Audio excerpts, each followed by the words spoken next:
The Port Alberni waterfront could soon be home to a much-needed industry in BC, ship recycling, or ship breaking as it's often called. There's 900 vessels that need to be recycled on the coast. 90 of them are over 500 tons, including 14 that are owned by BC Ferries. So we have to find solutions to deal with the imminent threat of these vessels that they pose on the environment. Shipbreaking is currently being done in Union Bay by a company called Deepwater Recovery, but the province says it's been polluting Bain Sound and canceled its Crown lease, which means the company can no longer access its upland operation. Well, certainly when we look at ship recycling here on the coast, we know what it looks like when a company doesn't achieve social license like we saw in Union Bay.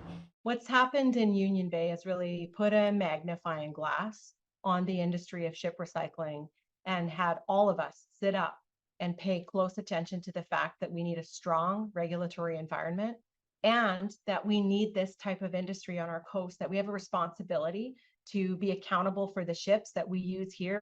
So now Port Alberni, with its deep port and two companies willing to be a part of it, is being positioned as the place where it could all happen.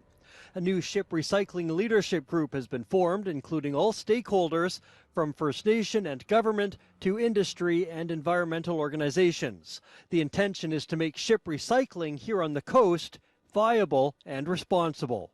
There's interest, but at the same time, this won't go ahead unless it's got Indigenous leadership at the table, unless we've got world-class standards and regulations that are in place.